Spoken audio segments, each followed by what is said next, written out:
Hi, welcome back to my channel Stars of Terra. Every story you hear in my own real voice. No reuse content. This is not just another video. This is not something copied from somewhere else.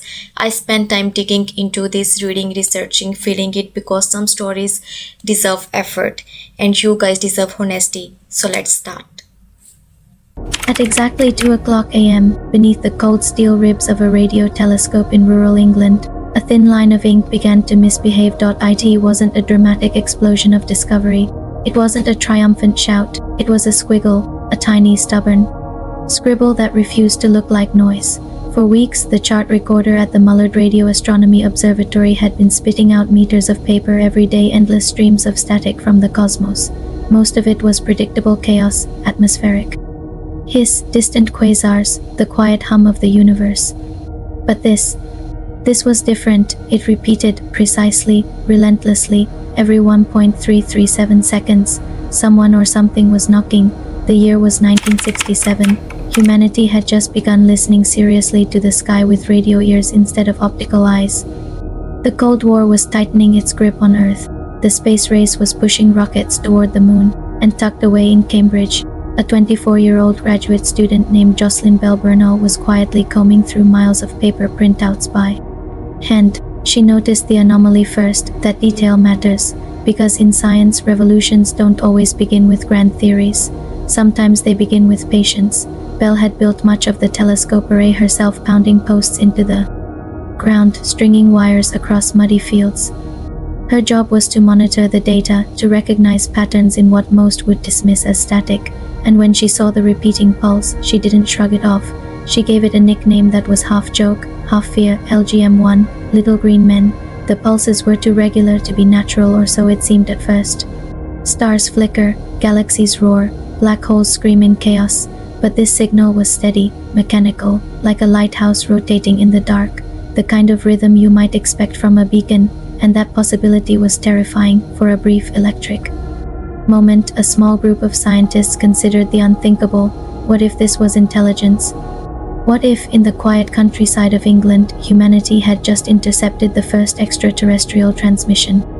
They didn't announce it. They didn't call a press conference. Instead, they checked and rechecked. They scanned other parts of the sky. If aliens were signaling Earth, why only from one point? Why with such a simple pattern? Then came the twist. They found another pulse and another, from completely different regions of space. Each one ticking at its own precise interval. It wasn't a message. It was a new kind of star. What Bell Burnell had discovered, what only humanity, with its fragile web of radio antennas, could finally hear, were Pulsars. To understand why this was extraordinary, we need to travel back even further, to a time before stars were whispering in pulses, before radio telescopes, before even the concept of neutron stars. In 1934, two astronomers, Walter Baade and Fritz Zwicky, proposed a radical idea. They suggested that when a massive star dies in a supernova, its core might collapse into something unimaginably dense, a neutron star, a star crushed so completely that protons and electrons merge into neutrons, a star with the mass of the sun, squeezed into a sphere the size of a city. At the time, it sounded absurd. The physics was extreme. The densities were almost inconceivable. A teaspoon of neutron star material would weigh billions of tons. But theory lingered, waiting for evidence, and in 1967, the evidence began ticking. A pulsar is what happens when a neutron star spins. Imagine a cosmic corpse rotating dozens of times per second, with magnetic fields trillions of times stronger. Then Earth's charged particles accelerate along its magnetic poles, emitting beams of radiation into space. If those beams sweep across Earth like the light from a lighthouse, we detect a pulse, on, off, with clockwork precision. Some pulsars spin once every few seconds. Others, called millisecond pulsars, spin hundreds of times per second. One of the most famous, the Crab pulsar, lies at the heart of the Crab Nebula, the debris field of a supernova observed by Chinese astronomers in 1054. That explosion was visible in daylight for weeks. For centuries, its remnant glowed silently. But in the 20th century, we realized it was still ticking. The dead star at its center spins about 30 times per second. 30. And here's where the story grows stranger. Pulsars are so precise that they rival atomic clocks. Their pulses can be predicted years in advance. Some are so stable that astronomers use them to test Einstein's theory of general relativity. In 1974, Russell Hulse and Joseph Taylor discovered a binary pulsar system whose orbital decay matched Einstein's predictions for gravitational waves, a discovery that would later earn them a Nobel Prize. But remember that first discovery in 1967, when the Nobel Prize in Physics was awarded in 1974 for the discovery of pulsars, it went to Anthony Hewish and Martin Ryle, not to Jocelyn Bell Burnell, the graduate student who first saw the signal. History is filled with brilliant minds whose contributions were overlooked in their time. Bell Burnell handled it with remarkable grace, later saying that as a student it would have been unusual for her to share the prize. Decades later, she would receive numerous honors and even donate a multi-million-dollar award to support underrepresented students in physics. But in that quiet moment in 1967, before prizes and politics, something else had happened. For the first time in Earth's 4.5 billion year history, a species had evolved ears sensitive enough to hear the heartbeat of a dead star. Think about that, neutron stars had been spinning for billions of years across the galaxy. Thousands, perhaps millions, were pulsing in silence. Dinosaurs never heard them. Ancient civilizations never imagined them. Even Galileo, with his telescope, could not detect their rhythm. It required radio technology. It required mathematics. It required a civilization capable of building enormous antenna arrays and analyzing faint signals from light years away. It required us. In that sense, humanity became the only race, at least that we know of, that could hear the pulsars. And what we've done with that ability is astonishing. We've mapped them across the Milky Way. We've used them as cosmic laboratories to study matter under extreme pressure. We've turned them into navigational beacons for spacecraft, like celestial GPS markers scattered through space. NASA has even tested pulsar-based navigation systems that could guide future missions far beyond Earth without relying on ground control.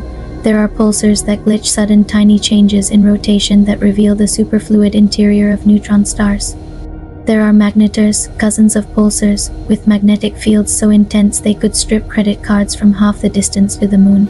In 2004, a magnetar flare briefly altered Earth's ionosphere from 50,000 light-years away, and then there are the millisecond pulsars. Ancient stars spun back to life by siphoning material from companion stars. Like cosmic vampires rejuvenated by stolen mass, some spin more than 700 times per second. Try to imagine a city-sized object rotating that fast without flying apart. The universe, it turns out, is far stranger than alien beacons. But there's a poetic irony here. The signal that once sparked whispers of little green men turned out to be something arguably more profound. Not a greeting from another civilization, but a revelation about the life cycle of stars, the behavior of matter at nuclear densities, and the very fabric of space-time. And yet the original question lingers in a quiet corner of the mind: if pulsars once masqueraded as alien signals, what else might be hiding in the noise? What rhythms are we still too primitive to recognize? Because here's the truth: the universe is not silent, it is humming with radiation across the spectrum. Radio waves, X-rays, gamma bursts, gravitational ripples. We are only beginning to build instruments sensitive enough to translate those vibrations into understanding. The discovery of pulsars reminds us that reality often hides behind static, that patience matters, that curiosity can turn scribbles into revolutions. And somewhere right now, across the galaxy, thousands of neutron stars are spinning. Their beams sweep across empty space, pulse after pulse after pulse. Perhaps other civilizations, if they exist, have built their own radio telescopes. Perhaps they too once saw a strange, repeating signal and wondered if they were being hailed. Perhaps they felt that same flicker of fear and hope. Or perhaps we are alone in this ability, the first to hear the cosmic metronome ticking in the dark. Either way, the pulses continue, a steady reminder that even in death, stars leave behind rhythm, and that sometimes the greatest discoveries begin not with a shout but with a faint, persistent whisper that refuses to be ignored. If you are still here, if you enjoyed the story, to make sure like the video, subscribe for more epic HFY adventures. Thank you so much.